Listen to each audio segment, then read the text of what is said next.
যুবক মন দিয়ে শোনো, কেন ইমানটা যদি বাঁচাতে পারো আল্লাহ সাহায্য অবশ্যই তুমি পেয়ে যাবে। হযরত আবু বকর সিদ্দিক নামাজ পড়েছে আমার নবীকে ইক্তেদা করে, আব্দুল্লাহ ইবনে উবাইও নামাজ পড়েছে আমার নবীকে ইক্তেদা করে, হযরত আবু বকর সিদ্দিক রোজা রেখেছে, হযরত আবু বকর সিদ্দিক হজ করেছে, আব্দুল্লাহ ইবনে উবাইও রোজা রেখেছে হজ করেছে, হযরত আবু বকর সিদ্দিক আমার নবী পাকের সাথে হজ করেছে, আব্দুল্লাহ ইবনে উবাইও নবীর সাথে হজ করেছে, হযরত আবু বকর সিদ্দিক আমার নবী পাকের সাথে জিহাদের ময়দানে গেছে, আব্দুল্লাহ ইবনে উবাইও জিহাদের ময়দানে গেছে। আর এই জিহাদ শব্দটা নিয়ে আজকে মিসইউজ হচ্ছে, শুনছেন না? কিছু জানোয়াররা দেখবেন বলবেন জিহাদি জিহাদি করে, এগুলো মানবরূপী পশু। জিহাদ শব্দটার মানে কি? সব থেকে বড় জিহাদ হলো নিজেকে সমস্ত অন্যায় খারাপ থেকে বাঁচিয়ে রাখা। জিহাদ শব্দের মানে হলো চেষ্টা করা। কি থেকে চেষ্টা করা? সমস্ত অন্যায়, সমস্ত বুরাই, সমস্ত খারাপ থেকে নিজেকে বাঁচিয়ে রাখা, এর নাম হলো জিহাদ। কথা বুঝে আসছে? কিন্তু সেটাকে আজকে মিসইউজ করছে না, করেনি? এর জন্য আমাদেরই দোষ, আমাদেরই দোষ। তরুণেরা, দুটো ব্যক্তির নাম বলছি, মন দিয়ে শোনেন। এক ব্যক্তির নাম সিদ্দিক আকবর, আর এক ব্যক্তির নাম হলো আব্দুল্লাহ ইবনে উবাই। সিদ্দিক আকবর ও নবীর হাতে হাত দিয়েছে, আব্দুল্লাহ ইবনে উবাইও দিয়েছে। সিদ্দিক আকবর ও রোজা রেখেছে, হজ করেছে, দাড়ি টুপি পাগড়ি পরেছে। আব্দুল্লাহ ইবনে উবাইও দাড়ি টুপি পাগড়ি নামাজ রোজা হজ রয়েছে। এক কথায় সিদ্দিক আকবর যা করেছে আব্দুল্লাহ ইবনে উবাইও তাই করেছে। আব্দুল্লাহ ইবনে উবাইয়ের যা আছে সিদ্দিক আকবরও তাই রয়েছে। কিন্তু বিষয় হলো আবু বকর সিদ্দিক দুনিয়া থেকে জান্নাতের সার্টিফিকেট পেয়ে গেল, আর আব্দুল্লাহ ইবনে উবাই জাহান্নামের সার্টিফিকেট পেয়ে গেল। ব্যাপারটা কি হলো? কি হলো? আবু বকর সিদ্দিকেরও দাড়ি টুপি রয়েছে, আব্দুল্লাহ ইবনে উবাইয়েরও রয়েছে। আবু বকর সিদ্দিকের নামাজ রোজা হজ যাকাত রয়েছে, আব্দুল্লাহ ইবনে উবাইয়েরও রয়েছে। এ জাহান্নামী হয়ে গেল, সিদ্দিক আকবর জান্নাতের সার্টিফিকেট দুনিয়া থেকে পেল। এই যুবকেরা, হযরত আবু বকর সিদ্দিককে জিজ্ঞাসা করা হয়েছে, ও হযরত আবু বকর সিদ্দিক কি ব্যাপার, কি কারণ? হযরত আবু বকর সিদ্দিক কি উত্তর দিয়েছিল? মন দিয়ে শোনেন, আখরি জামানা, মন দিয়ে শোনেন। ঈমান বাঁচান, ঈমান বাঁচান, ঈমান বাঁচান, ঈমান বাঁচান। মনে রাখবেন আবু বকর সিদ্দিক বলেছিল, এ আমার নবীর সাহাবারা, দুনিয়ার মানুষেরা, আব্দুল্লাহ ইবনে উবাইয়ের যা রয়েছে আমি আবু বকর সিদ্দিকের তাই রয়েছে, কিন্তু আমার যা আছে আব্দুল্লাহ ইবনে উবাইয়ের তা নাই। আবু বকর সিদ্দিক বলল, আব্দুল্লাহ ইবনে উবাইয়ের নামাজ রোজা দাড়ি টুপি হজ রয়েছে, এখনো আমারও রয়েছে, কিন্তু আমি আবু বকর সিদ্দিক আমার অন্তরে, আমার হৃদয়ে আল্লাহ নবীর প্রেম ও মহব্বত রয়েছে, এটা আব্দুল্লাহ ইবনে উবাইয়ের নাই। তাই সব টাকার পরও ও জাহান্নামী হয়ে গেল, আর ঈমানের বাদৌলতে আল্লাহ আমাকে জান্নাতি ঘোষণা দিল। আরো জোরে বলুন সুবহান। কি বুঝলেন? এই যে গাছ দেখছেন সব ডাল পাতা হয়ে আছে, দেখুন। এখন কেউ যদি ডালগুলো পাতাগুলো কেটে দেয়, ছেটে দেয়, গাছটা মরে যাবে? একটু হ্যাঁ কি না বলেন? কেন মরবে না? গাছের মূল ঠিক আছে এখন, ঠিক তো? কিন্তু গাছের ডাল পাতা সব রইল, মূলটা যদি কেউ কেটে দেয় বা গরম পানি দিয়ে মেরে দেয়, এই গাছ আর জীবনে থাকবে? কেন? মূলটা শেষ। এই গাছটা হলো আমরা, এই ডাল পাতা এগুলো হলো নামাজ রোজা দাড়ি টুপি পাক না পাক হালাল, আর গাছের মূলটা হলো ঈমান। অর্থাৎ ঈমানটাকে লুটার জন্য একদল ঘুরছে, আর একজন ডালপাড়া কেটে দিয়ে আমাদেরকে শেষ করে দেবার জন্য আর একদল ঘুরছে। এই দুইয়ের হাত থেকে বাঁচাতে গেলে আগে ঈমানটাকে মজবুত করো। ঈমান যাদের মজবুত হবে তাদেরকে মিটানো অত সহজ নয় বাপ। কেন বদরের বুকে ৩১৩ জন ইমানদার ছিল, ১,০০০-এর ওপরে জালিম ছিল। ৩১৩ জনের সাথে ১,০০০ জন এসেছিল সুসজ্জিত যোদ্ধা। ৩১৩ জনের ইমানের পাওয়ারের কাছে ১,০০০-এর ওপরে জালিম মিটে গেছে। জোরে বলুন সুবহানাল্লাহ। কথা বুঝছেন? হযরত আবু বকর সিদ্দিকীর নেতৃত্বে মুসাইলামাতুল কাজ্জাবের বিরুদ্ধে ১০,০০০ বাহিনী নিয়ে গেছিল। আর মুসাইলামাতুল কাজ্জাবের ছিল ৯০,০০০। মুসাইলামাতুল কাজ্জাব মিটে গেল ১০,০০০ ইমানদারের কাছে। জোরে বলুন সুবহানাল্লাহ। আমার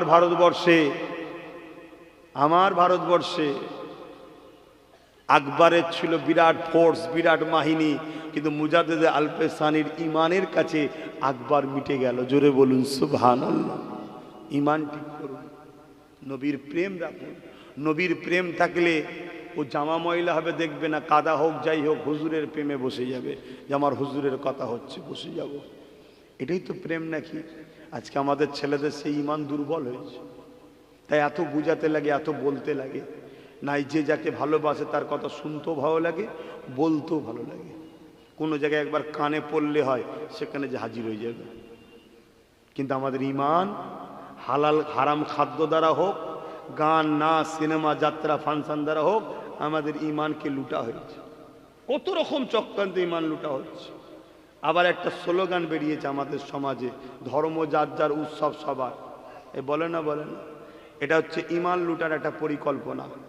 যদি কোনো মুসলমানের ঘরের সন্তান এটাকে বিশ্বাস করে লাই ধর্ম যার যার উৎসব সবার, সঙ্গে সঙ্গে কাফের হয়ে যাবে, সঙ্গে সঙ্গে কাফের হয়ে যাবে। কেন? শিরক কখনো ইসলামের উৎসব হতে পারে না। উচিত ছিল কি স্লোগান দিয়া, ধর্ম যার যার দেশ সবার, ধর্ম যার যার দেশ সবার। সেটা নয়, বেঈমান বানাতে হবে এখানে। আর আমরা তো তাদের খপ্পরেই পা দিয়ে ঘুরে বেড়াই।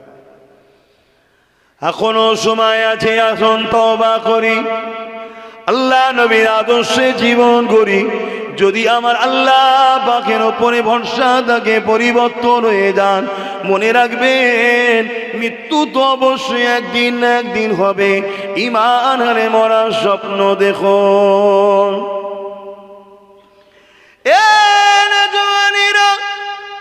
আল্লাহ নবী যখন ওই বুড়ি মহিলাকে বলল, মা মক্কা মানুষগুলো কোথায় গেল? মক্কা মানুষগুলোকে কেন দেখতে পাচ্ছি না?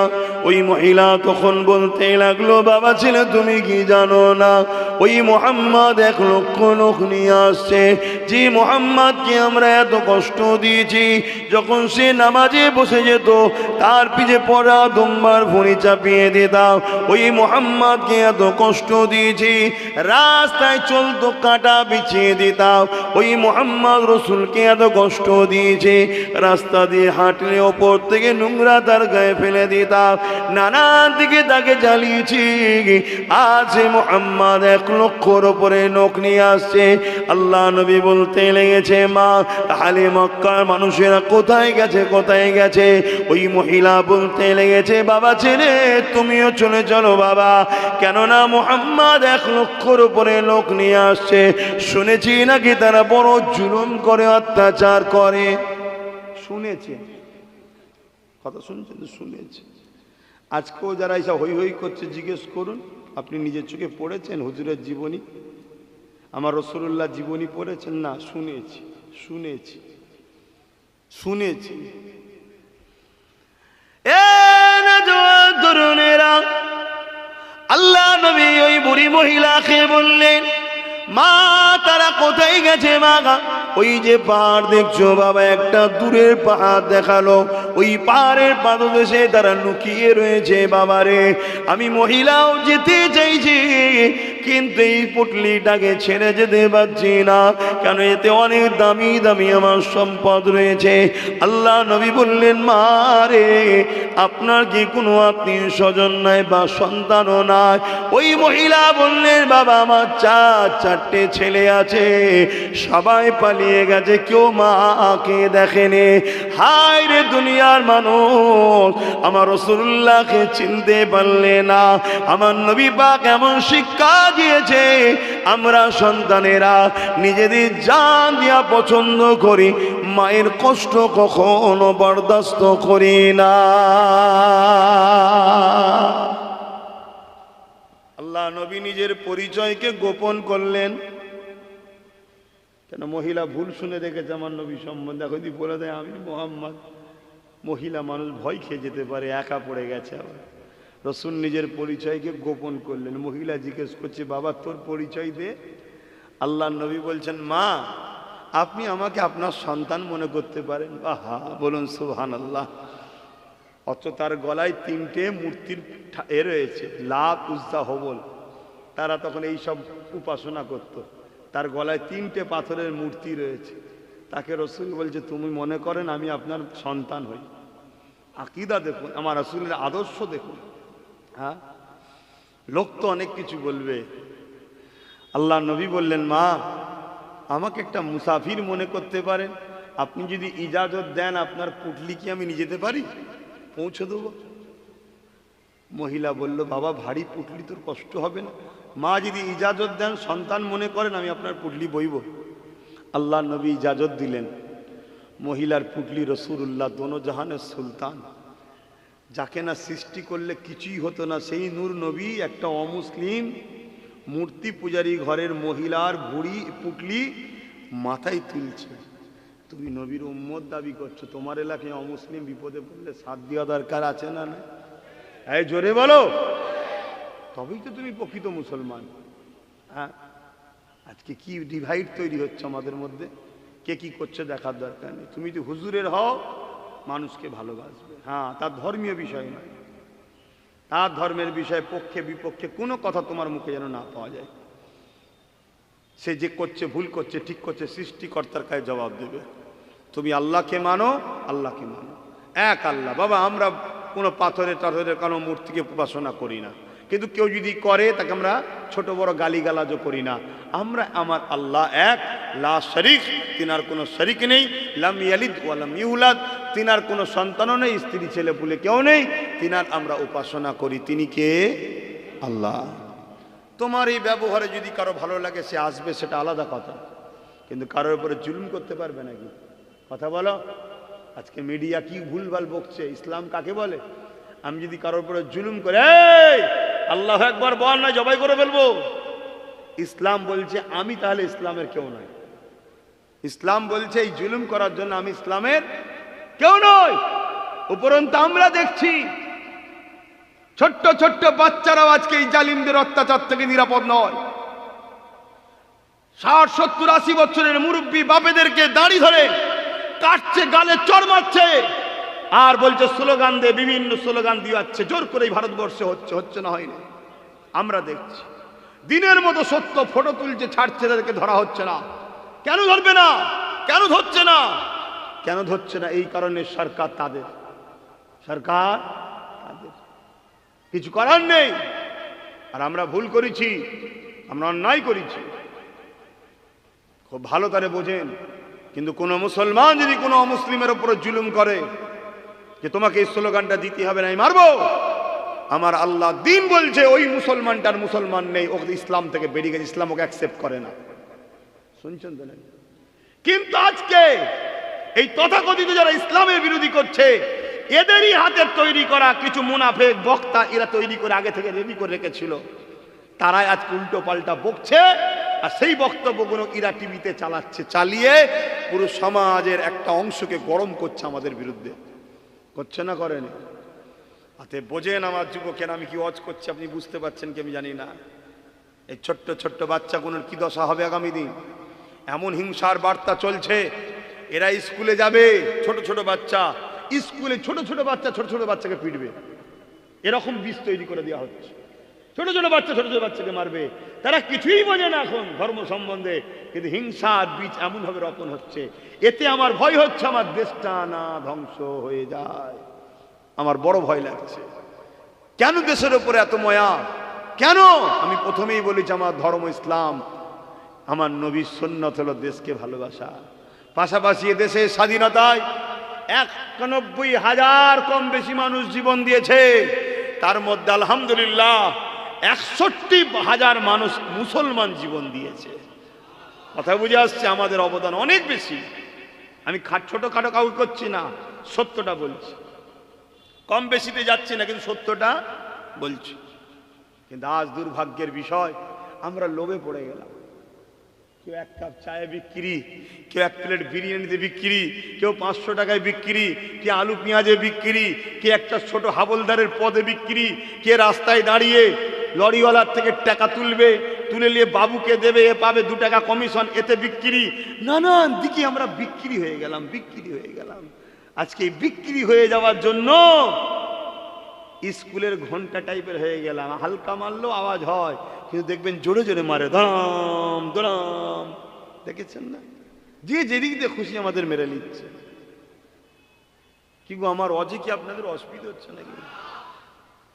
না ঠান্ডায় সব চুপ হয়ে গেছে? ক্যাথায় আগুন লেগে গেছে? আমার এই শুনে অশুনেও কত মুনাফেক আমার দুশ্মন হবে, কত মুনাফেক মুসলমান আমার দুশ্মন হয়ে যাবে। আহারে মুসলমান ঘরের ছেলে মেয়েরা, তরুণেরা, পুরো পৃথিবী যদি আমার দুশ্মন হয়ে যায়, ওটা আমার দেখার বা বুঝার বিষয় নয়। আমার বিষয় হলো আমার আল্লাহ ও রসুলকে রাজি করা।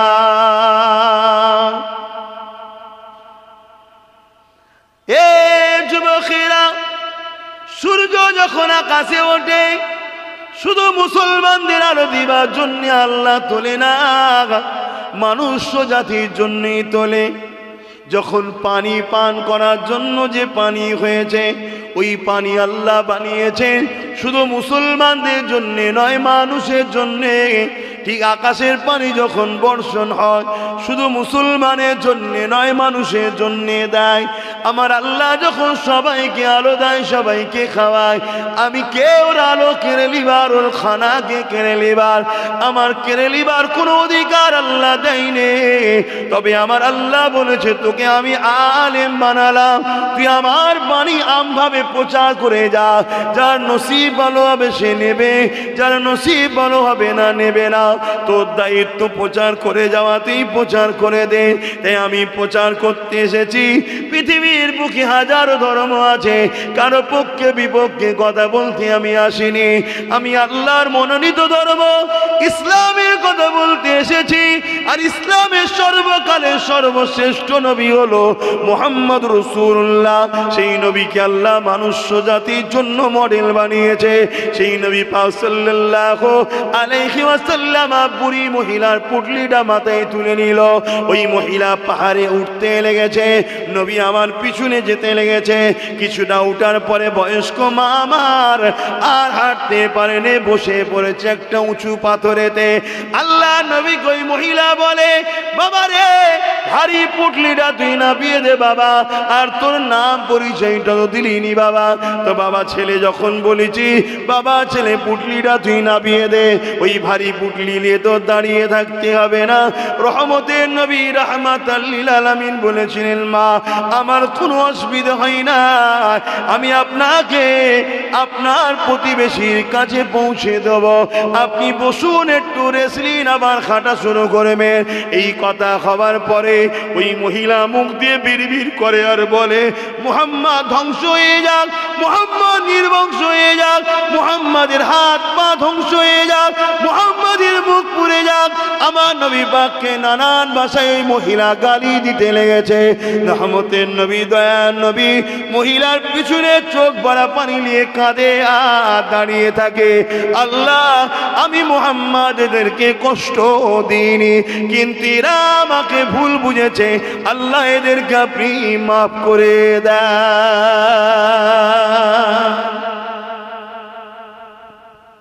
যে নবী তার পুটলি বইছে, সেই নবীকেই গালি দিচ্ছে। শুনছেন তো? আমার নবী কি পুটলিটা মহিলার ঘাড়ে ফেলেতে পালিয়ে গেছে? তুমি আমি হলে কি করতাম? এটাই তো করতাম, ধৈর্য হারা হয়ে যেতাম। আহা, এই ধৈর্য ধরার নামই তো ইসলাম। এটাই তো নবী ট্রেনিং দিয়ে গেছে। যে ওই মানুষটা জানে না, ও জানে না আমি কে, ওকে ভুল বোঝানো হয়েছে। তা আজকে আমার দেশে যারা ইসলাম নিয়ে, মসজিদ নিয়ে নানা রকম মিথ্যা প্রচার চালাচ্ছে, এরাও জানে না ইসলাম কি, মসজিদ কি, কোরআন কি, দিন কিরা জানে না। এ বাবু, তুমি এতক্ষণ পরে সব মোবাইলে বসে গেলে কেন? কথা বুঝে আসছে? এরা জানে না, এদেরকে জানাতে হবে। এরা ভুল বুঝে আমাদের উপরে আঘাত করছে। আল্লাহ এদেরকে হেদায়েত দিক, পাশাপাশি আমাদের ঘরেও দিন ইসলামের উপরে পূর্ণাঙ্গভাবে চলার তৌফিক দিক। বলুন আল্লাহুম্মা আমিন। আল্লাহ নবী এইভাবে মহিলার বুকলি আগিয়ে নিয়ে যায়। কিছুটা দূর যায় আর মহিলাটা বসে আর বিড়বিড় করে আমার নবী পাকের বিরুদ্ধে গালিগালাজ করতে থাকে। আল্লাহ নবী এইভাবে যেতে লেগেছে। এ যুবকেরা, তরুণেরা, বাপেরা, যখন পাহাড়ের একদম চূড়াতে মহিলা উঠেছে, এবার ওই দিকে নামতে লাগবে। ওই সময় ওই পাহাড়ের মধ্যে যারা লুকিয়েছিল, তারা ওই পাদদেশে যারা ছিল, তারা মহিলাকে ডেকে আওয়াজ দিতে লেগেছে, ওই তো আমাদের সেই বয়স্ক মাটা আসছে। আমরা মনে করেছিলাম তাকে হয়তো মেরে দেওয়া হয়েছে, কিন্তু না, ফিরে আসতে লেগেছে। আমার নবী পাক একটু রুকে গেলেন, দাঁড়িয়ে গেলেন। এই মহিলা গিয়ে তার কাফিলার কাছে গেল। আল্লাহ নবী এখনো পাহাড়ের চূড়াতে ওঠেনি, আমার নবী পাককে এখনো দেখা যায়নি।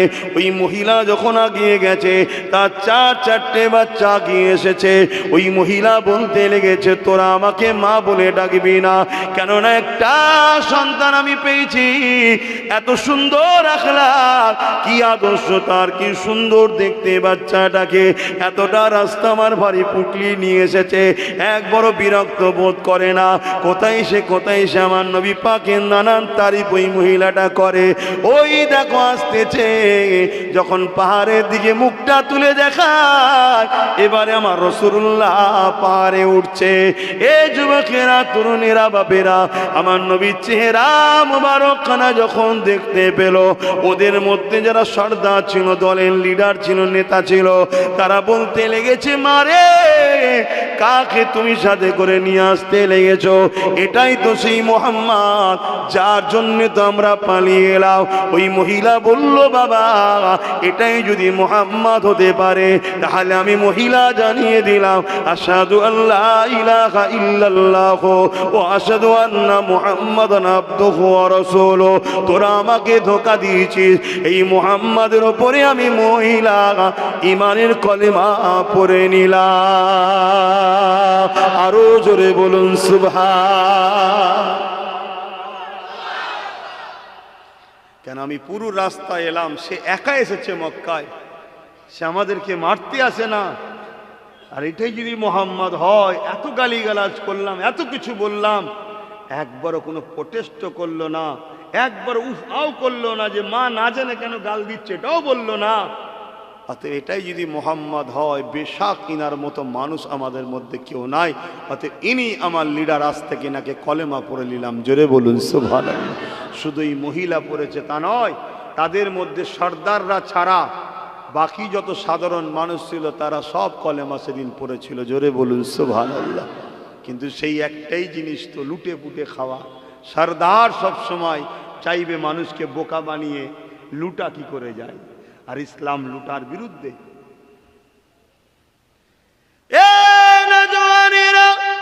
এইভাবে আমার নবী পাকের জীবনীতে হাজারো লাখো প্রমাণ রয়েছে। আল্লাহ নবী দুশ্মন দিয়েও পানি পান করিয়েছে। এমন এক খন্দকে লড়াই হয়েছিল, যে জায়গাতে পানির কোনো ব্যবস্থা ছিল না।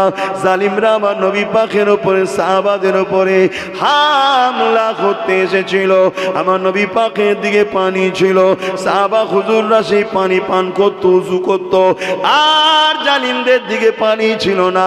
একটা সময় তাদের পানি শেষ হয়ে যায়। মরুভূমি পাহাড় এলাকা, বড় গরম এলাকা, পিপাসা তৃপ্তি তৃষ্ণাতে তারা কলিজা খানা পাড়তে লেগেছে। তারা এমন করে তাদেরই দুটো লোককে বলতে লেগেছে, যাও মুহাম্মদ রাসূলের কাছে গিয়ে পানি চাও। তারা বলতে লাগলো, আমাদের সর্দার রে, আমরা মুহাম্মদ রাসূলকে মারতে এসেছি, যদি জানতে পেরে যায় আমাদের পানি নাই, তাহলে মুহাম্মদ বলবে পানিটা রুকে দাও, এমনি দুর্বল হয়ে মারা যাবে। এই সময় তারা বলেছিল, এ আমার এলাকার মানুষেরা, এ আমার দলের সৈন্যরা, মুহাম্মদ রাসূলকে নবীকে ছোটবেলা থেকে দেখে আসছি, কখনো কারো ক্ষতি চাই না, কখনো কারো কষ্ট দেখে থাকতে পারে না। আমাদের বিশ্বাস তুমি যাও মুহাম্মদ পানি দেবে। তখন তারা বলতে লেগেছিল, এতই যখন মুহাম্মদ ভালো, তার বিরোধী কেন করো? তখন তারা বলেছিল, মুহাম্মদ সে ন্যায়ের কথা, ইনসাফের কথা, গরিবের হকের কথা বলে, এতিমের হকের কথা বলে, গরিবদের ঘরে সাহায্যের কথা বলে। আমরা যে গরিবকে লুটে লুটে লুটে লুটে রেখেছি, এটা তাহলে কি করে হবে? এই মুহাম্মদ রসুল হক হওয়ার পরও আমরা মানতে পারি না। আজকে দিনও পৃথিবী জুড়ে যারা আমার নবীর বিরুদ্ধে বলে, এরাও জানে মুহাম্মদ আখিরি মেসেঞ্জার, এরাও জানে মুহাম্মদের কথা সমস্ত আসমানি কিতাবে আছে, এরাও জানে মুহাম্মদ সত্য, তিনি সত্য কথা বলেছে। এরপরও কেন মানতে পারে না? এদের অত্যাচার জুলুম অন্যায় বন্ধ হয়ে যাবে কেন? রসুলকে মানবো অন্যায় করব, রসুলকে মানবো জুলুম করব, নবীকে মানবো এতিমকে লুটবো, নবীকে মানবো হিংসা করব। এ যুবকেরা, এটা তোমার মানা হচ্ছে না, কিয়ামতের দিনে তুমি ধরা পড়ে যাবে। এই জন্যে তারা মানতে পারে না। এ যুবকেরা, এই দুজন ব্যক্তি চলে এলো আমার নবী পাকের কাছে পানি নিতে। সাহাবা হুজুররা বললেন, ইয়া রাসূলুল্লাহ, হাবিবাল্লাহ, ওদের পানিকে রুকে দেওয়া হোক। আল্লাহ নবী বললেন, না বাবা না, আল্লাহর সৃষ্টি পিপাসা পাবে, তার পানিকে রুখতে নাই বাবা। যদি তুমি পিপাসা, মানুষের পিপাসা মিটাও, আমার আল্লাহ জানিয়েছে ময়দানে মাশরে তোমাকে আল্লাহ পানি পান করাবে। দাও বাবা, পানি দাও। দুশ্মন পানি নিয়ে যাচ্ছে, কিন্তু এই পানি নিয়ে যেতে যেতে দিলের মধ্যে তুফান শুরু হয়েছে। পানি আছে ব্যারেলে, পাত্রে, দিলের ভেতরে ঢেউ উঠছে, তুফান উঠছে। আরে এত সুন্দর মানুষের বিরুদ্ধে আমরা লড়াই করতে এসেছি না। দল ছেড়ে দিয়ে, পানি দিয়ে আমার নবীর কাছে এসে কলেমা পড়ে মুসলমান হচ্ছে। জোরে বলুন সুবহানাল্লাহ। শুনছো?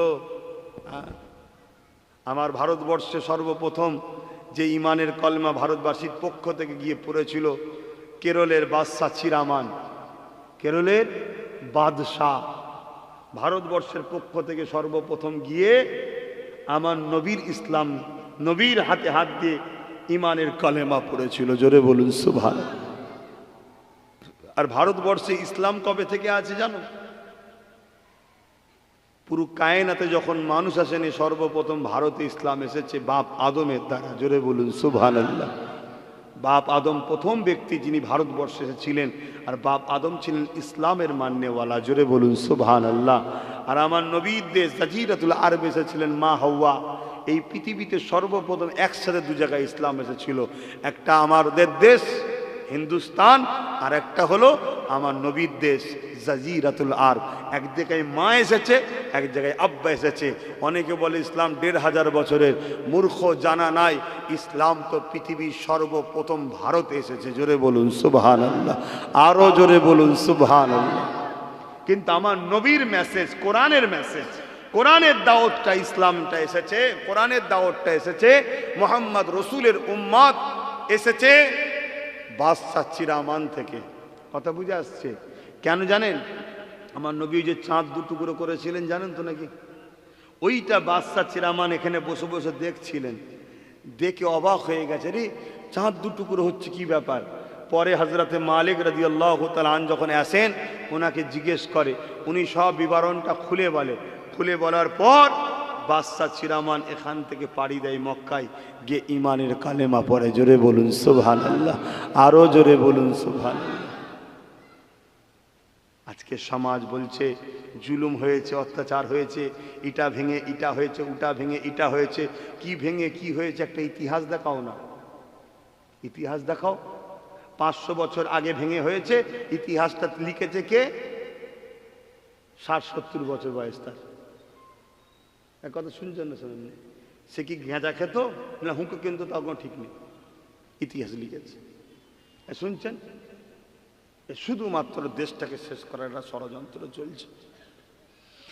আসেন আবার ফিরে যায় আমার রাসূলুল্লাহ দিকে আসেন। এখনো সময় আছে, সব রাস্তা ছেড়ে দিয়ে গে আমার নবী পাকের দিকে আসেন।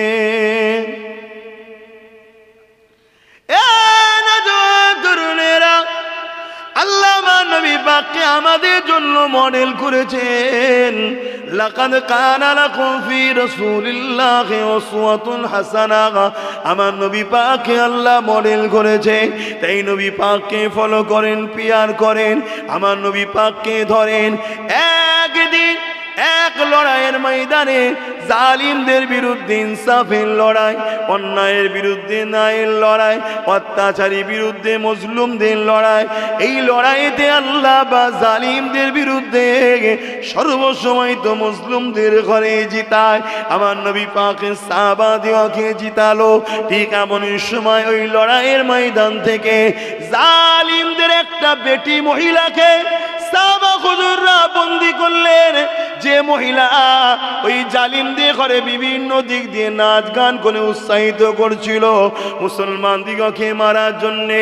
যখন লড়াইয়ে তারা হেরে গেল, ওই মেয়েটাকে সাহাবা হুজুররা বন্দী করলেন। ওই বন্দী করে আমার নবী পাকের কাছে নিয়ে আসলেন। ইয়া রাসূলুল্লাহ, হাবিবাল্লাহ, এই মহিলাটা জালিমদের ঘরে বড় উৎসাহিত করছিল।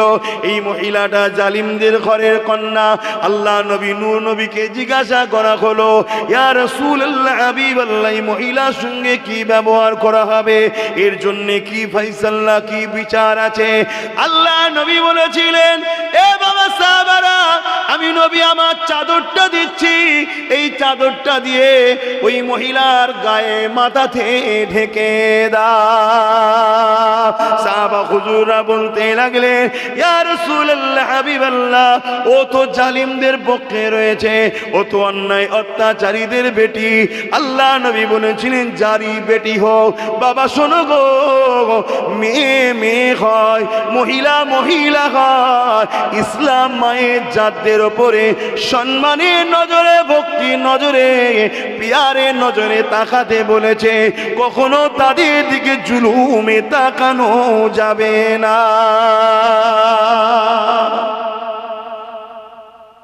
শুনছেন তো নাকি? আর আজকে আমাদের অবস্থা কি বলুন? হ্যাঁ, আল্লাহ আমাদেরকে হিদায়াত করেন, বলুন আল্লাহুম্মা আমিন। দোয়া করে দেবো, আল্লাহুম্মা আমিন বলতে কষ্ট। হ্যাঁ, খাই না দুপুরে, খাওয়া দিস নি দিবি?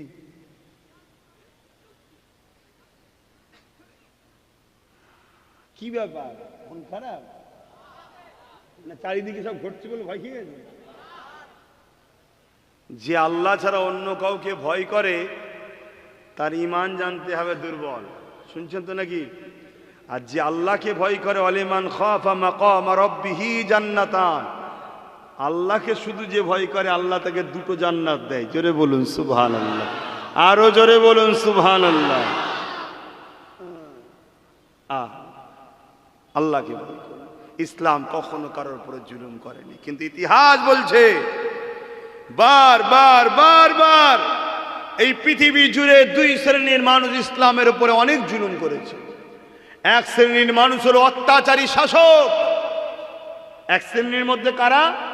অত্যাচারী শাসকরা। তারা তাদের বাহিনী দিয়ে, মূর্খ সমাজ দিয়ে ইসলামের উপরে অনেক অত্যাচার করেছে। আর এক শ্রেণীর মানুষ হলো যারা ধর্মের নামে ভণ্ডমির দোকান খুলেছে, তারা ইসলামের উপরে বারবার অত্যাচার করেছে। কারণ ইসলামের সত্যর আলোর কাছে তার দোকানের খদ্দের টিকে থাকতে পারে না, দলে দলে ইসলামের দিকে চলে যায়। জোরে বলুন সুবহানাল্লাহ, আরো জোরে বলুন সুবহানাল্লাহ। তাই তারাও ইসলামের পিছনে প্রচুর লেগেছে। আজকে দেখছেন না, একদল সব বাবা বেরিয়েছে, কি সব ভুল ভাল বকছে পাগলের মতো। কে গোবর খেতে বলছে, কে মুদ খেতে বলছে, সব দেখছেন না? কথা বলছে না, তারা ভুলভাল বকছে কেন? কেন ভুলভাল বকছে? কেন তারাও জানে আমার দোকান যাদের ঘরে নিয়ে চালায়, এ খদ্দের গোবর মুদ না খেয়ে পালিয়ে যাবে আবে জমজম খেতে। জোরে বলুন সুবহানাল্লাহ, আরো জোরে বলুন সুবহানাল্লাহ। এজন্য এরা পিছনে লেগেছে ইসলামের, অন্য কিছু নয়। আর যে কটা কথা বলছে সব তো মিথ্যা, সব মিথ্যা। একটা সত্য তথ্য দিতে পারছে, অথচ আমি তথ্য দেবো আপনাকে। হ্যাঁ, এই গত 4-5 দিন আগে আসামে দুর্গা মন্দিরের ভেতরে 8 জন মিলে একটা কিশোরীকে ধর্ষণ করেছে, আবার ভিডিও করছে। শুনছেন? আর তথ্য নেবেন। গত পরশুদিন গুজরাটে একটা নাবালিকা মেয়েকে ধর্ষণ করেছে। কত পরশুদিনের কথা।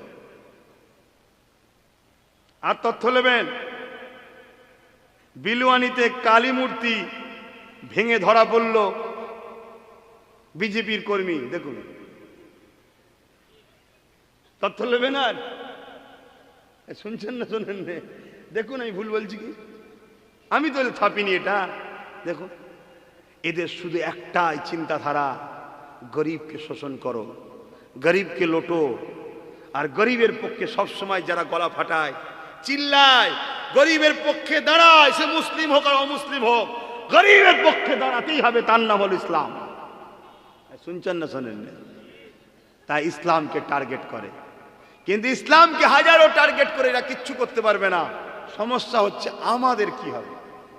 দেখুন আমাদের ছেলেদের অবস্থা কি। বললাম নি কোথায় কি হয়েছে, বললাম।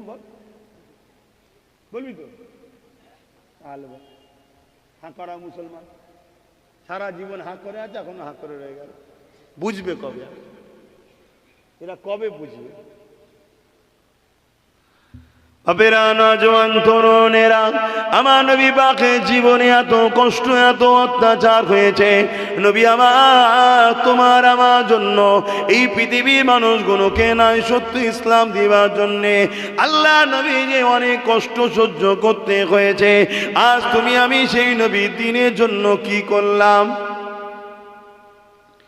এ যুবকেরা, তরুণেরা, তোমার আমার গাফলতির জন্যে আজ চারিদিকে নানানভাবে ইসলামের উপরে জুলুম অত্যাচারের কথা শুনতে এবারে মসজিদ গুলোকে শহীদ করে দেওয়া হচ্ছে। এক একটা মসজিদের ইট পাথর বালি গুলো তারা কণ্ঠ দিয়ে আওয়াজ দিয়ে চিৎকার দিয়ে বলে, ওরে আমার আল্লাহর বান্দা গুলো, তোরা মসজিদ গুলোকে আবাদ না করার জন্য আজ জালিমরা কিভাবে বুলডোজার চালাচ্ছে। দেখ, আজকে তোরা যদি যুবক গুলো মসজিদে আসতিস, আমাকে যদি আবাদ তোরা রাখতিস, তাহলে জালিমদের ক্ষমতা ছিল না, তারা বুলডোজার চালাতে পারত। তাই আমি বলে দিয়ে যাই তোমাকে আমাকে, যে যার এলাকার মসজিদ গুলোকে আবাদ করেন, মসজিদে নামাজ আদায় করেন, মসজিদের সঙ্গে যোগাযোগ রাখেন, এবং পাশাপাশি এটাও বলবো মসজিদের ইমাম চিনা শোনা ব্যক্তিকে রাখবেন, নিজের এলাকার আলেম ওলামাকে ডাকবেন, বাইরে থেকে কাউকে রাখার দরকার নাই। এলাকার ছেলে যদি হাফেজ আলেম হয় তাকে রাখুন, কেন তার সম্বন্ধে আপনি জানেন। নচেত এমন ইমাম আলেম ঢুকে যাবে যাদেরকে জালিমরাই তৈরি করেছে, তারা এসে আপনার কাছে দুই দিক দিয়ে ক্ষতি করবে। এক, ক্ষতি করবে তারা বায়ানের মধ্যে আমার নবীকে মাটির বলবে, আমার নবীকে আমাদের মতো বলবে, আমার নবী মরে গেছে বলবে, আমার নবী শাফাত করতে পারবে না বলবে। এক কথায় প্ল্যানে পরিকল্পনা করে তোমার আমার ঈমানটাকে তারা নষ্ট করে দেবে। দ্বিতীয় নম্বর কি করবে, তারা ওলিয়া উলিয়াদের বিরুদ্ধে তোমাকে আমাকে তৈরি করবে। আমার আল্লাহ জানিয়ে দিয়েছে, আমার প্যারা বান্দাদের বিরুদ্ধে যারা দুনিয়ায় সমালোচনা করে, লড়াই করে, তাদের বিরুদ্ধে খারাপ কথা বলে, আমি আল্লাহ ঘোষণা দিলাম কিয়ামতের দিনে তারা আমার সঙ্গে যুদ্ধ করতে হবে। তাদেরকে প্রস্তুত হতে বলেন। অর্থাৎ ওলিয়া উলিয়াদের বিরোধী যারা হবে তারা অ্যাকচুয়ালি নমরুদ হয়ে যায়, কেন নমরুদ আল্লাহর বিরুদ্ধে লড়াই করতে চেয়েছিল। এই জন্যে বলবো, জানা শোনা এলাকার মানুষ রাখবেন, এবং পূর্ব ভারতের মানুষ, তুমি আমি দাদা পীরের সিলসিলার অনুসারে তোমার আমার উচিত হবে দাদা পীরের মাসলাকের ওপরে আলেম ওলামা যারা রয়েছে তাদের পিছনে ইক্তেদা করা। শুনছেন তো নাকি? অন্য ভুল কি ঠিক আমি যাচ্ছি না, আরো যে হক নেই তাও বলছি না, হক আছে আরো, আমি অস্বীকার করছি না। কিন্তু তোমরা আম মানুষ, অত বিবেচনা করার সময় কোথায় তোমাদের? লাস্টে কি করতে কি হয়ে যাবে, ইমান চলে যাবে, এই একটা ঝামেলা। আর দ্বিতীয় নম্বর কথা, ওই দেখা যাবে তাকে হয়তো ওরাই প্রোটেকশন তৈরি করেছে, যেমন ব্রিটেনের মির্কিতলায় গোপন মাদ্রাসা, শুনছেন তো, ওই প্রোটেকশন তৈরি হয়ে গেছে। লাস্টে এমন অঘটন ঘটাবে, দেখা যাবে বিপদের শেষ নেই। তখন মিডিয়া হই হই করবে, দেখো দেখো দেখো কাশ্মীরে 80 উপরে জুলুম হলো, ওটা মিডিয়া হই হই করবে না, শুনছেন তো নাকি? এটা কেলে তখন মিডিয়া হই হই করবে, করে ইসলামকে নানা রকমভাবে আঘাত দেবে। তাই আমাদেরও একটু বুঝে বুঝে পা ফেলা দরকার আছে না? একটু বুঝে বুঝে চলুন। আল্লাহ আমাদেরকে বুঝার তৌফিক দান করেন, বলুন আল্লাহুম্মা আমিন। আসুন আমরা সকলে একটু দয়ান নবীকে সালাত ও সালাম দিয়ে নিই। ইয়া নবী সালাম।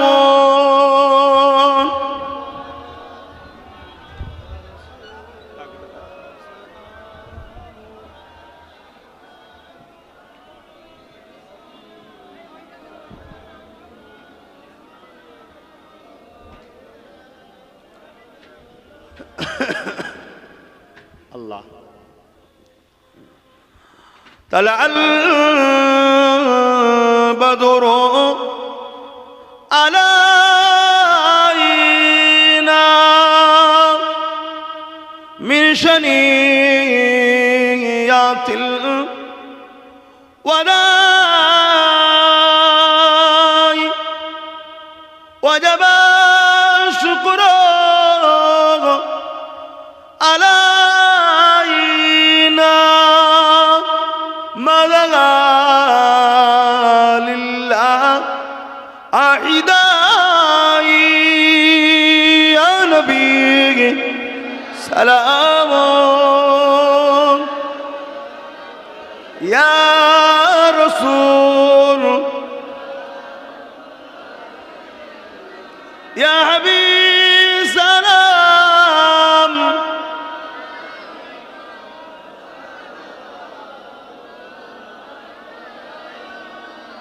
या नबी नामो प्यारा या रसूल नामो प्यारा अर्श पर हक ने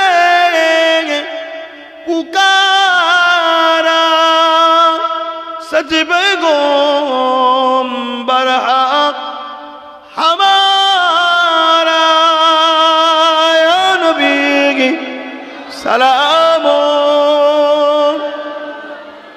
या रसूल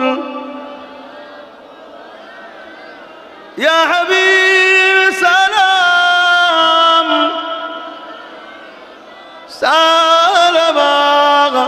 सलावतुल्लाह। আলহামদুলিল্লাহ। আসেন সকলে গায়ে গায়ে বসেন, দোয়া চাওয়া হবে। আর এরা এত আলো কম দিয়েছে বোঝা যাচ্ছে না। আল্লাহ কারে মানুষজন অনেক হয়েছে চারিদিকে, সব দেখুন, কিন্তু আলো কম হয়ে গেছে। শুনছেন? আমি দোয়া চাওয়ার আগে একটা ছোট্ট আলোচনা করব, যদি আপনারা শুনতে চান। ওয়াকাব বিল নিয়ে একটা ষড়যন্ত্র চলছে না চলে না? এ বিষয়টা আপনাদেরকে সংক্ষেপে জানাতে চাইছি। শুনতে ইচ্ছুক আছেন? হাত তুলে সাক্ষী দেন। আলহামদুলিল্লাহ। আপনারা ওয়াকাব কাকে বলে বোঝেন? কতজন মানুষ ওয়াকাব কাকে বলে বোঝেন? একটু হাত তোলেন। দেখুন, 1% মানুষ হয়তো বলছে আমরা জানি, বাকি মানুষ জানে না। এই আমরা না জানার জন্যই তো আজকে আমরা আমাদের ক্ষতি করে ফেলছি। তার আগে আর একটা ঘোষণা, নিশ্চয়ই আপনারা শুনেছেন ABS মডেল স্কুল চালু হয়েছে, ফর্ম দেওয়া চলছে। 28শে ডিসেম্বর পর্যন্ত শেষ ফর্ম জমা দিবার ডেট। জমা নিবার শেষ ডেট হচ্ছে 28শে ডিসেম্বর। পীর আবু বকর সিদ্দিক রহমাতুল্লাহ আলাইহি নলেজ সিটি, আপনাদেরই নলেজ সিটি কি? আপনাদের নয়? নলেজ সিটি কার কার হাত তোলে? আলহামদুলিল্লাহ। নলেজ সিটি আমি করছি না, আমরা করছি। কারা কারা করছেন হাত তুলুন। মাশাআল্লাহ, আলহামদুলিল্লাহ। অতএব আমাদেরই নলেজ সিটি, আমাদের মুর্শিদ কেবলা স্মৃতিতে, সেই নলেজ সিটিতে স্কুল চালু হয়েছে, ফর্ম দেওয়া শুরু হয়েছে। স্কুলের নাম ABS মডেল স্কুল, হোস্টেল সহ 4 থেকে 7 ক্লাস পর্যন্ত এখন চালু হচ্ছে বছরে, 4 থেকে 7। যদি আপনারা আপনাদের মূল্যবান রত্নগুলোকে, সন্তানগুলোকে পড়াতে চান তাহলে যোগাযোগ করবেন। আমাদের এই সব ছেলেরা রয়েছে সংগঠনের, যোগাযোগ করবেন, ফর্ম নেবেন, ফর্ম জমা দিন। 1 জানুয়ারি অ্যাডমিশন টেস্টের দিন, ওই দিন আপনাদের বাচ্চাদের নিয়ে যেতে হবে, পরীক্ষা নেওয়া হবে। এবং 6 জানুয়ারি বাচ্চাদের ভর্তি ডেট, এটা মনে থাকবে। এবং আপনারাও প্রচার করুন, কেন নলেজ সিটি আপনাদেরই, প্রচার করুন যদি কেউ ছেলেকে ভর্তি করতে চায়। যদি কোনো বাচ্চা সত্যিকারের গরিব হয়, আমরা তদন্ত নেব, তথ্য নেব। সত্যিই যদি গরিব হয়, তার বাপ আমার ভাই হয়, তার সন্তান আমার ভাইপো হয়, আমি চাইব না পয়সার অভাবের জন্য আমার একটা ভাইয়ের ছেলে মূর্খ হোক। তার জন্য আমি আব্বাস সিদ্দিকী আছি, তাকে আমি পাশে দাঁড়াবো। কথা বুঝে আসছে? তাই পিছিয়ে যাবার কিছু নেই, ইনশাল্লাহ আগিয়ে আসুন। এখন যে বিষয়টা বলতে চাইছিলাম, অফ করে দেওয়া। ওয়াকাফ তো অফ, কোনো জিনিসকে অফ করে দেওয়া থেকেই ওয়াকাফ হয়েছে। অর্থাৎ আল্লাহর রাহে ধন দৌলতকে ইসলাম ধর্মের অনুসারীরা ইসলামের রাস্তায় চলে কোরআন দিন ইসলামেরই একটা পাঠ, গরিব মানুষের বাচ্চাদের শিক্ষা, স্বাস্থ্য এবং মসজিদ মাদ্রাসার উন্নতির জন্যে সম্পদকে দান করা আল্লাহর রাহে, একে বলা হয় অফকে সম্পদ। কথা বুঝে আসছে? এটা যুগ যুগ ধরে চলে আসছে। এই ওয়াকাফ দুভাবে হয়, একটা লিখাপড়িভাবে হয়, একটা মৌখিকভাবে হয়। আজকের দিন পর্যন্ত সুপ্রিম কোর্টে মৌখিক করাটাও গ্রান্টেড বলে আজকের দিন পর্যন্ত আইন আছে। শুনছেন তো নাকি? তাই আমাদের পূর্বপুরুষরা অনেকে লেখাপড়ি করেছে, অনেকে মুখেও দিয়ে দিয়েছে। এই সম্পদকে নিরাপদ ও হিফাজতে রাখার জন্য একটা কমিটি তৈরি হয়েছে। সেই কমিটির মাধ্যম দিয়ে এই সম্পদকে নিরাপদে রাখা হয়, দেখাশোনা করা হয়। যারা এই নিরাপদে রাখে, দেখাশোনা করে, এই ওয়াকাফের বাৎসরিক আয় থেকে 7% তাদেরকে মাইনে হিসাবে দেওয়া হয়। ক্লিয়ার? ক্লিয়ার তো নাকি? কিন্তু দুঃখের বিষয়, এই ওয়াকাফকে দীর্ঘ 77 বছর ধরে নানান দিকে বেহাত হয়ে যাচ্ছে। যে যখনই ক্ষমতায় এসেছে, মুসলিমদের এই ওয়াকাফ সম্পদ ইসলাম ধর্মের সম্পদ, একে যেমন করে পেরেছে লুটে পুটে ঘর বাড়ি জমি জায়গা, এই ঘর বাড়ি বিল্ডিং বালাখানা অফিস আদালত কারখানা ফ্যাক্টরি সব তৈরি করে নিয়েছে। আমরা ওয়াকিবহাল হওয়ার জন্য এভাবে ধ্বংস হয়েছে। 2013-14 থেকে 14-15 থেকে আমি চিৎকার দিচ্ছি ওয়াকাফ বাঁচাও। আপনারা হয়তো অনেকে জানেন, কলিকাতাও প্রোগ্রাম করেছি, ওয়াকাফ আমাদের ফিরিয়ে দাও, হয়তো অনেকে জানেন। তখন কিন্তু অনেকে আমার কথাকে গুরুত্ব দেয়নি। মুসলিমদের মধ্যে একটা বড় অংশ, বিশেষ করে আলেম উলামা দাবিদারদের মধ্যে আমাকে গালিগালাজও করেছে, ছোট বড় কথাও বলেছিল। কিন্তু আমি ইসলামের সম্পদের জন্য এবং ওই সম্পদের টাকা গরিব বাচ্চাদের পড়াশোনা করার জন্য দান হয়েছে। যদি পড়াশোনা করাতো আজকে একটা এপিজে আবুল কালাম কেন, অনেক এপিজে আবুল কালাম হতো। তছনছ হয়ে গেছে আন্দোলন, কিন্তু করে আসছি। হঠাৎ করে শুনছি কেন্দ্র সরকার 2024 ওয়াকাফ সংশোধনীয় অ্যাক্টের নামে একটা বিল বার করতে চলেছে, এখনো বিল করেনি, প্রস্তাব দিয়েছে। যে বিলের মধ্যে এমন কিছু ভয়ঙ্কর নিয়ম কানুন রেখেছে যেটা স্পষ্ট ভাষায় সবাই বলতে পারি সংবিধানকে পুরো জবাই হত্যা করেছে। শুনছেন তো? 1 নম্বর। দ্বিতীয় নম্বর, এই বিল স্পষ্ট প্রকাশ্য দিনের মতো সত্য, মুসলমানদের হাত থেকে পুরো ওয়াকাফ সম্পত্তিকে লুটে নিতে চাইছে। কেন? কারণ কি? যাতে করে এই মসজিদ, মাদ্রাসা, কবরস্থান এগুলো মুসলমানদের পরিচয় দেয়। কেমন পরিচয় দেয়? তোমার ভোটার কার্ড, আধার কার্ড, প্যান কার্ড, এগুলো তো নাগরিকত্বের পরিচয় নয়। গভর্নমেন্ট বলছে না, বলে নয়। তাহলে পরিচয় কিভাবে দিচ্ছে? 1000 বছরের মসজিদ পরিচয় দিচ্ছে, 1000 বছরের কবরস্থান, 1000 বছরের মাদ্রাসা পরিচয় দিচ্ছে যে মুসলমান ভারতে নতুন নয়, হাজার হাজার বছর ধরে আছে। জোরে বলুন সুবহানাল্লাহ। তাই এই ওয়াকফকে তারা নিয়ে নিতে চাইছে। যখন এটা তোমাদের আর থাকবে না, মুসলমানদের থাকবে না, ব্যক্তিগত থাকবে না, তখন ওদের সুবিধা হবে এই ঐতিহাসিক মসজিদ, মাদ্রাসা, কবরস্থান, কয়েক লক্ষ কোটি কোটি টাকা সম্পদকে ভেঙে চুরে সব বিক্রি করে প্রমোটিং করে দিয়ে বলবে এদেশে মুসলমানদের কোনো স্মৃতি নাই, কোনো ঐতিহ্য নাই, এরা নতুন এসেছে, অতএব এদেরকে নাগরিকত্ব থেকে কেড়ে নাও। কথা মাথায় ঢুকছে? এটা হলো ওদের মূল লক্ষ্য। সংক্ষেপ সময় এতটুকু বললাম। যদি আমি আব্বাস সিদ্দিকী খুব শিগগিরই আপনাদের আমডাঙ্গা বা এই এলাকার কোনো জায়গায় ওয়াকফ বিল প্রত্যাখ্যান করতে হবে বিজেপি কেন্দ্র সরকারের বিরুদ্ধে, ওয়াকফকে বাঁচাবার স্বার্থে, যদি মসজিদ, মাদ্রাসা, কোরআন, দিন, ইসলামের স্বার্থে ফুরফুরা শরীয়ত আহলে সুন্নাত ওয়াল জামাতের ব্যানারে যদি ডাকি জনসভা, আপনারা কি একটুখানি জনসভাকে শক্তিশালী করার জন্য যেতে পারবেন? হাত তুলে বলুন, যেতে পারবেন? শুধু যাবেন না, প্রচারও করবেন? প্রচারও করবেন। সেই দিন এসে অনেক বিস্তারিত আলোচনা আপনাদের সঙ্গে করব। কিন্তু আমি যেখানে আন্দোলন করছি ভাই, আমি ওপেন বলে দিচ্ছি, আমার আন্দোলন আল্লাহ ও রসুলের জন্য। তাই আমার আন্দোলনে যেমন কেন্দ্র সরকার ওয়াকফ বিলের নামে ওয়াকফকে শেষ করতে চাইছে, তার এই ঘৃণা চক্রান্ত কালা কানুন মানছি না। এই কালা কানুন অবিলম্বে প্রত্যাখ্যান করতে হবে। কেন্দ্র সরকারের বিরুদ্ধে যেমন আমাদের সোচ্চার হতে হবে, ঠিক তেমনি এটাও মনে রাখবেন, আমার রাজ্যে হাজার হাজার বিঘে সম্পদ বেদখল হয়ে আছে, ওই সম্পদকেও কিন্তু উদ্ধার করে দিতে হবে। ঠিক না বেঠিক? জোরে বলুন।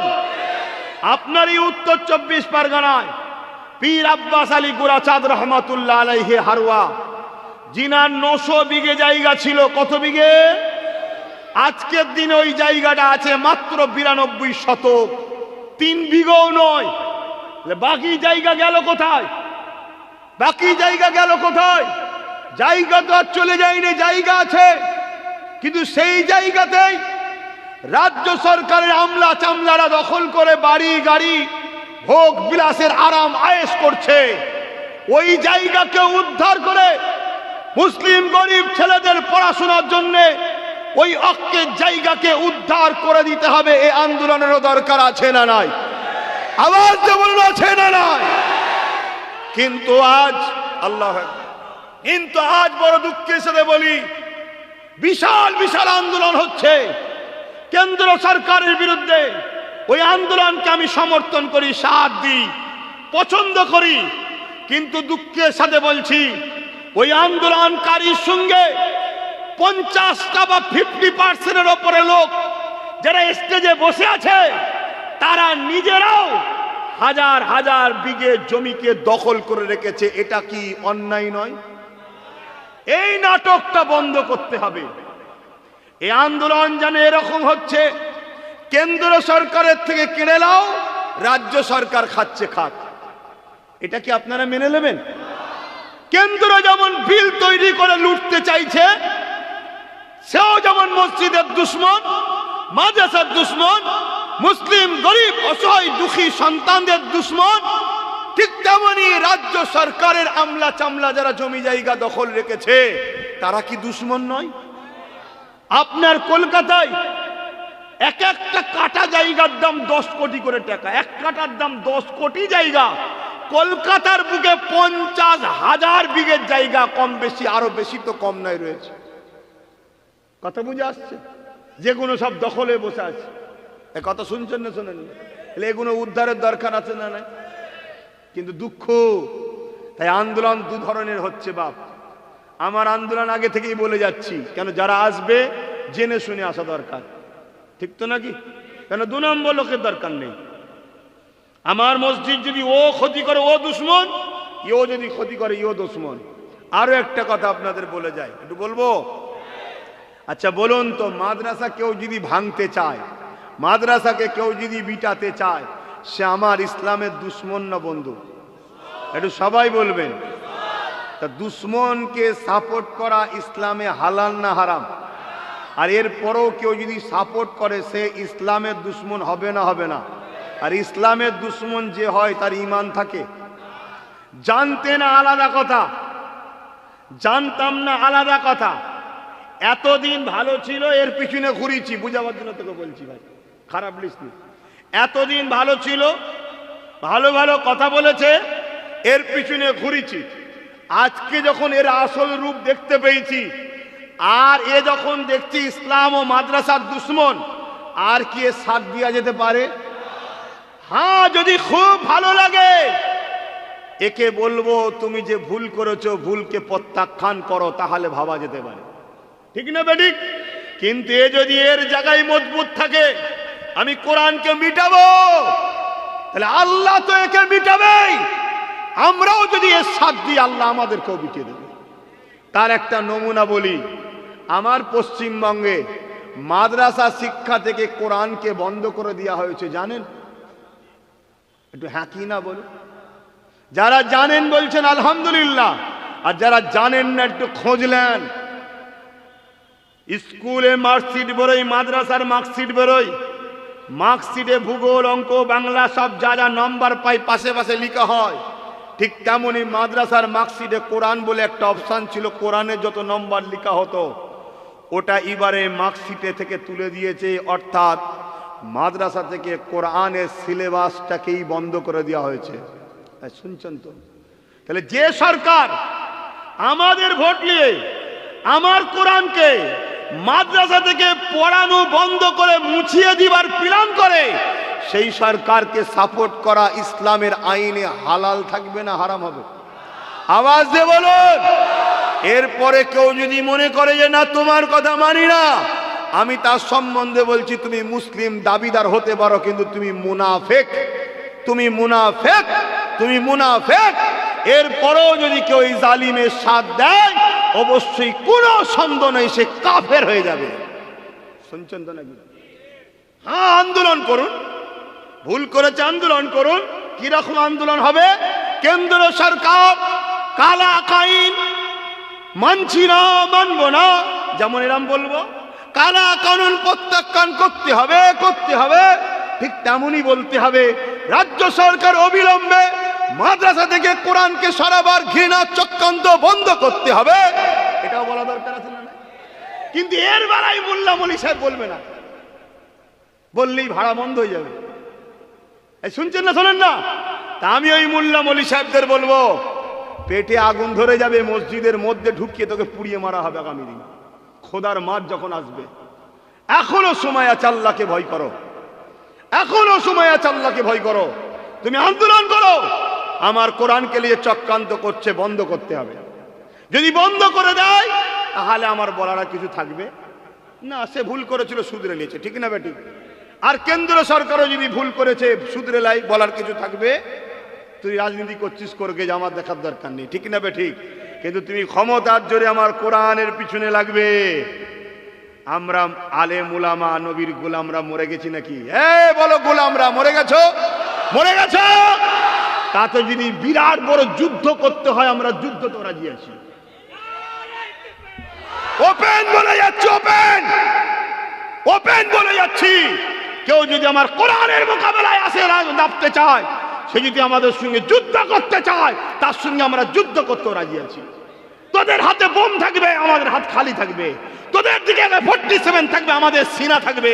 কত মারতে পারিস মার, আমরা কোরআনের জন্য হাসতে হাসতে গুলি খাবো। তোদের গুলি শেষ হবে, মোস্তফার গোলাম শেষ হবে না। জোরে বলুন সুবহানাল্লাহ, আরো চিৎকার দিয়ে বলুন সুবহানাল্লাহ। নারায়ে তাকবীর, নারায়ে তাকবীর। হাত তুলে বলুন লাব্বাইক ইয়া রাসূলুল্লাহ, লাব্বাইক লাব্বাইক লাব্বাইক, নারায়ে তাকবীর। ঘাবড়াবার কিছু নেই, মরতে একদিন হবে, মরতে একদিন হবে। ইব্রাহিম নবীকে আগুনে ফেলে দিয়েছিল নমরুদ, জানেন তো নাকি? আর ওই গিরগিটি চেনেন? গিরগিটি চেনেন? চিনতে যদি অসুবিধে হয় কিছু নেতার দিকে তাকাবেন, বুঝতে পারবেন গিরগিটি কাকে বলে। এরা যে কখন কোন দলে থাকে বোঝা যায় না। রাত্রিরে ঘুমোবার আগে শুনলাম অমুক এই দলে, যে সকালে উঠে দেখছি বলছে পালিয়ে গেছে, ওই দলে চলে গেছে। আবার সকালবেলা নাস্তা করে শুনছি আবার পালিয়েছে ওই দলে। এই যে রং পাল্টানো কে বলা হয় গিরগিটি। কথা শুনছেন তো নাকি? এই অসুবিধা হচ্ছে। কেউ যদি বলে হুজুর জলসায় এসে কি হচ্ছে, আমি বলবো তোদের নেতা কোনো রাজনীতি করতে গিয়ে কি করছে। কথা বুঝছেন না, বোঝেন না? ওর কাজ ছেড়ে দিয়ে আমার ঘরে ঢুকেছে কেন? আমার ঘরে যখন ঢুকেছে তো থুপ নাই, খেতে হবে না? হ্যাঁ, সুধরে যেতে বল, সুধরে যাব। কথা বুঝে আসছে নাকি? তো ভাইয়ের আমার, তো ওই গিরগিটি ফু দিচ্ছে ইব্রাহিম নবীর আগুন যাতে ধরে। আচ্ছা বলুন তো, একটা বিরাট গিরামলি আগুন ধরিয়েছিল, একটুখানি জায়গা নয়, আমি নিজে চোখে দেখে এসেছি আমাদের আব্বাকে কোন জায়গায় আগুনে ফেলেছিল। ইব্রাহিম নবীর শহর ব্যাবিলনের একটা বিরাট বড় গর্ত আছে, একটা গিরাম, ছোটখাটো গিরাম। কথা বুঝে, ছোটখাটো বড় গিরাম, তার ভেতরে কাঠ জড়ো করে আগুন দিয়েছিল। গিরগিটির ফুঁয়েতে গিয়ে আগুন বাড়বে? কথা বলে। আর আজ নাই বোঝেন, ও পানি নিয়ে এসে চুঁচে করে মুখে করে পানি নিয়ে এসে দিচ্ছিল যাতে ইব্রাহিম নবীর আগুনটা বন্ধ হয়। ওই বিশাল আগুন কি বন্ধ সম্ভব? দমকল দিয়েই পারবে না।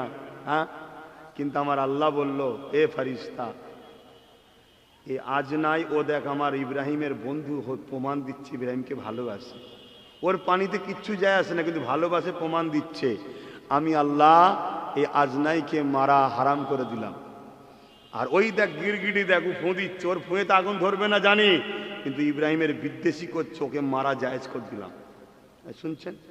তোমার আমার আন্দোলনে, তোমার আমার চিৎকারে, তোমার আমার সিনাকে পেতে দিয়ে আমার ইসলাম বা আমার ইসলামের কত কি উপকার হবে না হবে সব দেখার দরকার নেই। আমরা পক্ষে ছিলাম, এটাই আল্লাহকে দেখাবো। ঠিক না বেঠিক? আমরা পক্ষে এটাই দেখাবো। যদি আজ নাই পক্ষে থেকে যদি মারা হারাম হয়ে যায়, আমরা পক্ষে আছি এটা দেখলে ইনশাল্লাহ জাহান্নামের আগুন হারাম হয়ে যাবে। জোরে বলুন সুবহানাল্লাহ। বিশ্বাসে মিলাই বস্তু, তর্কে বহুদূর। কথা মাথায় ঢুকছে না? ঢোকে না। কিন্তু মনে রাখবেন, মুনাফেক চেনেন, মুনাফেক। আর আমি বলে যাচ্ছি, আলেম উলামা ইমাম সবাইকে বলে যাচ্ছি, দূরে কাছে, আমি কাউকে ছোট করে বলছি না। চিনতেন না আলাদা কথা, চিনতে যখন পেরেছেন ফিরে আসেন। 3000 দেয়, 10,000 দেবো, নবী বংশের বাচ্চা জগান দিয়ে যাচ্ছি, 10,000 দেবো, চলে আসেন। শুনছেন না শোনেন না? 10,000 দেবো মাসে মাসে, দেয়, চলে আসেন। কথা কিছু মাথায় ঢুকছে না? ঢোকে নেই। আর যদি এর পরও না শুধরায়, তাহলে আমাদের ঘরে ভাবতে হবে আল্লাহ নবীর সেই হাদিস, জমিনের নিচে আসমানের ওপরে সব থেকে নিকৃষ্ট হবে একদল, সব থেকে নিকৃষ্ট, সব থেকে বলতে কি, কুকুরও আছে, ছাগলও আছে, শুকুরও আছে, তার থেকেও নিকৃষ্ট হবে একদল আলেম দাবিদাররা। এরা দুনিয়ার জন্য ইসলামকে বিক্রি করে দেবে। আজকে চলছে না? চলে না? মসজিদে আকসা যখন সালাউদ্দিন আইবি উদ্ধার করলেন, কি বললেন? যে এই মসজিদে আকসাকে আমার ভয় হচ্ছে খুব শিগগিরই আবার বিক্রি করে দেবে। কারা বিক্রি করে? প্যান্ট শার্ট পরে দাঁড়িয়ে থাকুন। এই কথা মাথায় ঢুকছে? আমাদের বাবরি মসজিদ চলে গেল, এই কি এমনি এমনি চলে গেল? সুপ্রিম কোর্ট বলছে ওখানে কোনো কিছুই ছিল না, তারপরেও চলে গেল কি করে? বিক্রি করে দেওয়া হয়েছে, বিক্রি, মোটা অঙ্কের টাকায় বিক্রি করে দেওয়া হয়েছে। কথা কিছু মাথায় ঢুকছে? অতএব এখনো সময় আছে, আল্লাহকে ভয় করো। তোমার লড়াই, তোমার আন্দোলন কজন দেখবে নাকি? এই কজন আছো দেখবে? না আল্লাহকে দেখবে? হ্যাঁ, আল্লাহর জন্য, রসুলের জন্য কথা বলবে। তা আগামী দিন আপনাদের এলাকায় যদি কোনো জায়গায় ডাকি, খবর পেলে যাবেন তো? কথা দিচ্ছেন তো? আরো একবার হাত তুলে বলেন, এই কথা ঠিক তো? আলহামদুলিল্লাহ, হাত নাবান। আচ্ছা, এই আন্দোলন কি দুবার করেই হেঁপে যাবেন নাকি? অনেকে দেখা যায় আন্দোলন করে, হই হই হই হই হই হই হুড়হুড়ি করলো, ফটো ফটো তুলে নিয়ে চুপ করে বসে গেছে। তার মানে কি? মোটা অঙ্কে বিক্রি হয়ে গেছে। কাজ ছিল একটু দেখাবার, দেখানো হয়ে গেছে, মালদাও রফা হয়ে গেছে। কথা মাথায় ঢুকছে না? ঢোকে নেই। কিন্তু আল্লাহ শকর, আমি যেটা ধরি তার শেষ পর্যন্ত লড়ি, জানেন তো নাকি? তা পারবেন তো শেষ পর্যন্ত থাকতে? হ্যাঁ, যদি প্রয়োজন হয় কলকাতায় মাসকে মাস বা বছরের জন্যে হলো আল্লাহর জন্য, দিনের জন্য, মসজিদ মাদ্রাসার জন্য পুরো কলকাতায় যে বসে থাকা ডাকি যদি যেতে পারবেন? ঠিক করে বলুন। পরিবার বাচ্চা ছেড়ে যেতে হবে। হাত লম্বা করে তুলুন যারা পারবেন। এই মুনাফিকি না হয়, ঠিক বলছেন? হ্যাঁ, আন্দোলন যদি সাথ দেন, আন্দোলন কাকে বলে জানেন? আন্দোলন তো দেখেছিল কৃষক বন্ধুরা, শুনছেন না? রাস্তায় রুটি হচ্ছে, রাস্তায় তরকা হচ্ছে, রাস্তায় ঘুমোচ্ছে, রাস্তায় খাচ্ছে, রাস্তায় লড়াই হচ্ছে। কথা বুঝাচ্ছে না? মাসকে মাস আন্দোলন। জালিম লড়বে না মানে? তুই তো সংবিধানের বিরুদ্ধে কাজ করছিস, আমি তো তোর উপর জুলুম করছি না, তুই আমার উপর জুলুম করছিস, ঠিক না বেটি? হ্যাঁ, আন্দোলন একে বলে। তোমরা যদি আন্দোলনের সাথ দাও, দিবার মতো যদি জাত দাও, ইনশাআল্লাহ সব ফিরে পাবে। কিন্তু দুদিন করে হাঁপিয়ে গেলে হবে? হ্যাঁ, তাহলে বেকার আমাকে আর নিয়ে লাভ নেই, যা করছো করবে যাও। কি বলছো, সাথ দেবে না হাঁপিয়ে যাবে? মুখে আওয়াজ দিয়ে বলো, সাথ দেবে না হাঁপিয়ে যাবে? হ্যাঁ, তা প্রথম নমুনা দেখবো এলাকায়, কারণ বিভিন্ন জায়গায় করে করে দেখছি, সব জায়গায় দেখছি। কলকাতায় একবার যাব, নিয়ত আছে, অনেকদিন ডাকিনি, ডাকবো। কম করে 20 থেকে 30 লক্ষ লোকের টার্গেট করেছি। বলুন না, হবে না? হবে না ইনশাল্লাহ? হ্যাঁ, ইনশাল্লাহ হবে, ইনশাল্লাহ হবে। কিন্তু গাড়ি ভাড়া দিতে পারবো না। অনেকে গাড়ি ভাড়া দেয়, গাড়ি পাঠিয়ে দেয়, আমার দিতে পারবো না। কেন? আমার কারোর সঙ্গে সেটিংয়ের ব্যাপার নেই যে দাও 10-20 কোটি টাকা দিয়ে দাও, সব গাড়ি বুঝিলে চলে আসবো। না না না না না, আমি দিতে পারবো না। দরদ একা থাকলে হয়নি, এক হাতে কখনো তালি হয় না, আর একতরফা প্রেম হয় না, দুজনের থাকা দরকার। হ্যাঁ, ঠিক না বেঠিক? ইসলামের জন্য, মসজিদের জন্য, মাদ্রাসার জন্য আমাদের সম্পদ, আমাদের অধিকার আমরা নেব ফিরিয়ে, এর জন্য তোমারও দরদ থাকা দরকার। আমি তো জীবনকে ঝুঁকি লাগিয়ে চিল্লাচ্ছি, তুমি তো বসে বসে শুধু একটু ঠিক বলেছেন, ঠিক বলেছেন, একটু তকবির দেবে, একটু খরচ করে যেতে হবে না? তো দেখা যাক, আলোচনা হবে, হয়ে বলবো কবে কি ডেট হয় জানবেন। তবে একটা কথা বলে যায়, অনেকে আমার নামে মিথ্যা প্রচার করছে অনেক জায়গায়, যে আব্বাস সিদ্দিক অমুক প্রোগ্রামে আছে, গিয়ে দেখছে নেই। আবার অনেকে প্রচার করছে আব্বাস সিদ্দিকির প্রোগ্রাম আছে, বলছে না উনি ডেট ক্যান্সেল করেছেন। এইসব বিভ্রান্তি ছড়াচ্ছে। তাই আপনারা, হ্যাঁ এটা অনেক আগে থেকেই চলতে, আবার চলছে। তাই আপনারা আমার ওই যে অফিস থেকে একটা চ্যালেঞ্জ চালা, YouTube PABS YouTube channel PABS, এটা ফলো করবেন। Facebook Pirzada MD Abbas Siddiqui follow করবেন। আর আমার একটা নম্বর আছে 9830825982 আর 9046696050। এই নম্বরগুলো ফলো করে জেনে শুনে যাবেন। কেন? গরিব মানুষ খেটে খুঁটে খান, যাচ্ছেন হকের জন্য, যেতে তো হবে, না গেলে আল্লাহ ছাড়বে না। এটা তো পরীক্ষা আল্লাহ, দেখি আমার বান্দা কি করে। আল্লাহ তো ফাইসাল্লাহ করবেই, এদের ছেড়ে দেবে নাকি আল্লাহ? এক কথা বলেন, ছেড়ে দেবে? না না, আল্লাহ কাউকে ছাড়ে নেই, ছাড় দিয়েছে, ছেড়ে কাউকে দেয়নি। ও তো নমরুদকেও বলেছিল ছোট ছোট ছোট, নমরুদ শগুনে চেয়ার বেঁধে আকাশে উঠে গেছে। আল্লাহ মাছকে বলেছে, অনেককে বলেছে রক্ততে দেয়নি, মাছ দিয়েছে, জানেন তো নাকি? নমরুদের তীরে লেগিয়ে দিয়ে জমিনে, নমরুদ খুব খুশি, বগল বাজার, চাল্লা মেরি চাল্লা মেরি চাল্লা মেরি। আল্লাহ তো দেখছে ছোট না, আর কত ছুরি, তোর তো সাইজ আমি করবো, দাঁড়া। লাস্টে খোঁড়া মশা দিয়ে নমরুদের নাকে ঢুকিয়ে দিয়েছে, মাথায় যে কুরকুর করে কামড়াচ্ছে, নমরুদ বলছে মার, জুতোর বাড়ি মার, খড়ম মারছে। পৃথিবীর রাজা খড়ম মার খাচ্ছে, মার খেয়ে মার খেয়ে মার খেয়ে মার খেয়ে শয়তান মরে গেল। এই শয়তানগুলোর ওই দুর্দশা হবে, চিন্তার কোনো কারণ। যদি হিদায়ত হয়ে যায় তো আলাদা কথা, আর না হয় ওই রকমই দশা হবে। কিন্তু আল্লাহ আমাদের পরীক্ষা নিচ্ছে, কথা বুঝে আসছে? আল্লাহ আমাদের পরীক্ষা নিচ্ছে। তা মহাব্বত ইমানের যেন থাকে, ভুল মানুষ মাত্র হয়ে যায়। এগুলো তো অপশান রে বাবা, এগুলো অফার। অফার বোঝেন না? টক টাইম দেয় না, অফার।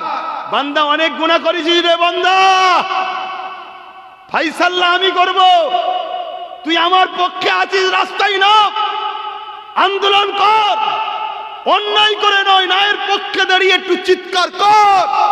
তোর কদমে কদমে গুনাহ মাফ করব, তোর নিঃশ্বাসে নিঃশ্বাসে গুনাহ মাফ করব। কেন? তুই আমার জন্য আওয়াজ তুলেছিস, আমি আল্লাহ তোকে মাফ করে দেবো। জোরে বলুন সুবহানাল্লাহ।